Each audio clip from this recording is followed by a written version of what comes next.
Terkait dengan Formula E, sebagaimana yang pernah disampaikan oleh para ekspos yang lalu, oleh Pak Alexander Marwata, bahwa penyidikan Formula E tetap jalan, tidak pernah terganggu. KPK mau jadikan Anies tersangka kasus Formula E. Yusuf Kalla langsung pasang badan, tak mau capresnya terjerat kasus Formula E. Ditulis oleh tim redaksi jurnal, dikutip dari berbagai sumber. Formula E ini benar-benar bola yang panas buat Anies Baswedan. Kalau pada akhirnya KPK bisa mendapatkan tersangka dalam pembayaran komitmen fee yang dianggap mahal itu, Anies Baswedan bisa ikut terseret, dan kalau Anies akhirnya jadi tersangka, maka buyar jugalah mimpi SP dan JK untuk mengusung anak emasnya di Pilpres nanti. Halo, kembali berjumpa dengan suara Fani Bakri di channel Jurnal 45. Wakil Presiden RI ke-10 dan ke-12, Yusuf Kalla, menyentil keras Komisi Pemberantasan Korupsi atau KPK. Setelah lembaga pimpinan Firly Bahuri itu disebut-sebut sedang bermain politik. Tudingan KPK berpolitik itu mengemuka setelah Firly Bahuri memecat Brigjen Endar Priantoro, di mana yang bersangkutan disebut sebagai salah satu petinggi KPK yang tak setuju dengan pengusutan dugaan korupsi Formula E yang menyeret calon presiden usungan Koalisi Perubahan Anies Baswedan. JK, panggilan akrab Yusuf Kalla pun menyebut bahwa KPK dilarang berpolitik. Ketua Umum Dewan Masjid Indonesia itu menegaskan, KPK tidak akan berfungsi dengan baik jika orang-orang di dalamnya ikut bermain politik praktis. Jika pimpinan lembaga anti rasuah itu berpolitik, maka KPK tidak akan netral dan independen. Kerja-kerja pengusutan kasus korupsi jelas dilakukan sesuai kepentingan pihak tertentu. JK juga mendorong Dewan Pengawas atau Dewas KPK bekerja sesuai perannya, yaitu mengawasi pimpinan dan pegawai lembaga anti rasuah tersebut. Oh, pantas Anies selalu terbebas dari jerat kasus Formula E karena ada JK di belakangnya. Para pendukung dan juga elit partai selalu membentengi Anies ketika Anies mau dijadikan tersangka dengan cara merasa dizolimi dan lain sebagainya. Beberapa akhir ini, KPK memanggil pejabat-pejabat yang terlibat dalam penyelenggaraan satu persatu dan menanyai mereka. Melihat hal itu, makin panaslah Anies Baswedan ketika mendengar namanya terseret sebagai pihak yang bertanggung jawab. Maka, orang-orang penting di belakang Anies pun mulai menyusun strategi untuk menyelamatkan capres potensialnya. Capres? Apa ini ada hubungannya dengan capres? Ya, tentu ada lah. Anies Baswedan itu capres potensial untuk beberapa elit partai, terutama Surya Paloh dan JK. Surya Paloh sebagai petinggi Nasdem sejak lama sudah melirik Anies Baswedan sebagai calon presiden dari Nasdem. Surya Paloh adalah politikus yang ambisius, dan dia tidak ingin lagi hanya menjadikan Nasdem sebagai partai pendukung dan pengusung saja. Surya Paloh ingin menjadi kingmaker, seperti Megawati dengan PDI Perjuangannya, yang selama 10 tahun ini menjadi partai yang berkuasa. Selain Surya Paloh, JK juga punya ambisi yang sama menjadikan Anies Baswedan sebagai calon presidennya.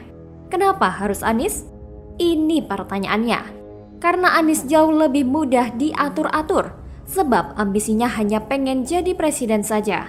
Kalau Anies bisa jadi presiden, maka JK akan lebih mudah ikut mengatur negara. Berikut segala kebijakannya untuk memuluskan banyak bisnisnya. Karena itu, ketika tahu kalau Anies bisa tersandung dengan kasus Formula E, maka JK pun langsung turun tangan. Dia langsung pasang badan dan membuat narasi merasa dizolimi. Tapi banyak juga yang berpikir Anies akan keringat dingin karena program andalannya ini bakal diusut. Kalau bagi pendukungnya, mungkin ini akan disebut sebagai upaya menghalangi prestasi Anies dan langsung membuat narasi terzolimi dengan alasan KPK tak boleh berpolitik dan lain-lain. Tapi apapun hasilnya, Anies tetap bakal sempoyongan. Soalnya Formula E ini bukan hanya urusan pamer prestasi dari Anies, tapi jangan lupakan siapa orang-orang yang berada di balik Formula E ini, yang membuat ini seolah jadi proyek. Kalau Anies kena, habislah sudah. Kalaupun Anies tak kena, orang-orang di belakangnya bakal pusing 7 keliling. Dan yang terpenting adalah, seandainya nanti KPK berhasil membuktikan bahwa ada korupsi di Formula E, maka citra politik Anies akan menjadi hancur berantakan. Ini adalah pukulan paling mematikan yang akan menghancurkan panggung politik yang sudah dia bangun sejauh ini. Tidak peduli apakah Anies terseret atau tidak, yang jelas Anies mungkin tidak akan bisa tidur nyenyak kecuali KPK mengatakan tidak ada indikasi korupsi di Formula E. Bagaimana kalau menurut Anda?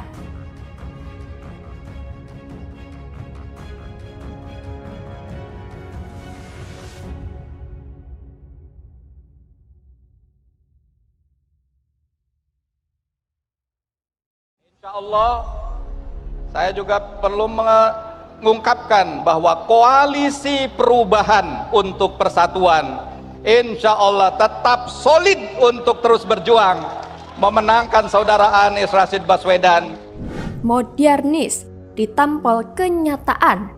Niat mau tunjukkan kelakuan istana, kubu Anies malah tunjukkan koalisi perubahan lemah dan cengeng. Karma dibayar instan.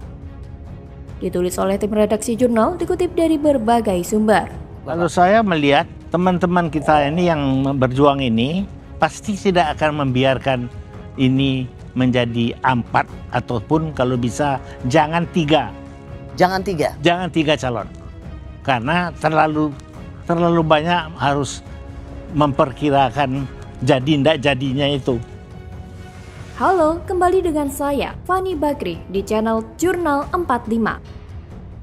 Pegiat media sosial Yusuf Muhammad mengomentari unggahan seorang warganet yang menunjukkan pernyataannya, pendiri lembaga peneliti CSIS Yusuf Wanandi, mengenai pemilihan presiden atau Pilpres 2024 mendatang.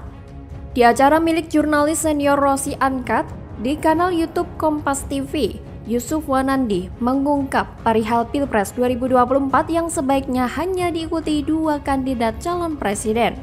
Mulanya Rosi mempertanyakan kemungkinan penambahan poros baru selain poros yang sudah terbentuk, yaitu Ganjar Pranowo, Prabowo Subianto, dan Anies Baswedan.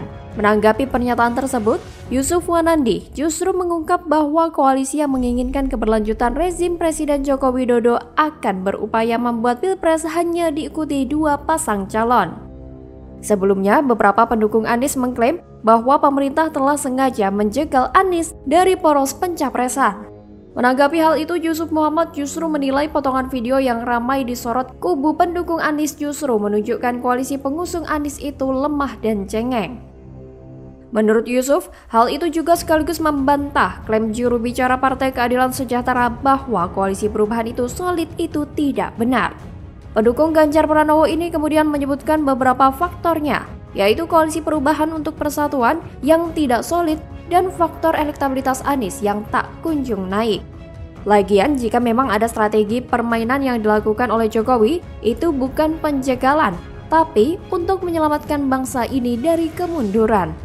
Kemungkinan 2 strategi yang akan dimainkan oleh Presiden Joko Widodo demi memastikan calon pemimpin yang nanti menggantikan beliau dapat meneruskan legasi yang sudah 10 tahun ditorehkan ketika nanti Jokowi selesai menjabat sebagai RI 1 pada 2024 nanti. Menurut lansiran pemberitaan laman CNN Indonesia, strategi pertama sekaligus target utama adalah memastikan Pilpres 2024 akan diikuti hanya oleh 2 pasang, tapi minus Anies Baswedan. Alasannya tak susah ditebak. Karena Jokowi paham bahwa orang yang berseberangan dengan dirinya tak mungkin melanjutkan warisan dan program kerja Jokowi setelah selesai menjabat. Sementara itu, strategi kedua adalah memecah suara dengan tujuan menggerus potensi suara yang akan mengarah ke Anies Baswedan. Kalau Ex-Mendikbud gagal itu sampai beneran menjadi salah satu kontestan Capres 2024. Ini menarik, kalau sampai Jokowi beneran mau memainkan salah satu strategi tadi, dengan mempertimbangkan situasi politik ke depan akan seperti apa. Strategi yang akan lebih siap dijalankan kalau Prabowo ngebet dan mengumumkan pencapresan dirinya dalam waktu dekat. Karena koalisi pro Jokowi dan pro PDIP akan bisa segera menentukan langkah dan mulai bergerak dengan segenap kekuatan kader partai hingga ke masyarakat awam. Jadi, bagaimana soal langkah taktis dan strategis yang akan Jokowi jalankan demi melakukan soft landing pergantian kepemimpinan supaya setidaknya 5 tahun berikutnya apa yang Jokowi bangun dengan susah payah tidak menguap atau hancur begitu saja karena sosok yang tidak menyukai Jokowi? Demi biaya pilpres yang lebih hemat, saya lebih memilih hanya ada 2 capres pada pilpres 2024 nanti, supaya siapapun yang mendapatkan suara lebih banyak akan menjadi penerus Jokowi Ma'ruf Amin. Lagian, dalam beberapa survei, posisi Anies Baswedan malah tak bergerak dari posisi 3 di bawah Ganjar dan Prabowo. Kalau menurut saya, Anies Baswedan sih biarkan saja. Malah bagus kalau dia sampai batal nyapres. Biar negeri ini lebih kondusif, aman, dan tenang, serta bangsa ini tidak perlu mundur lagi. Bagaimana kalau menurut Anda?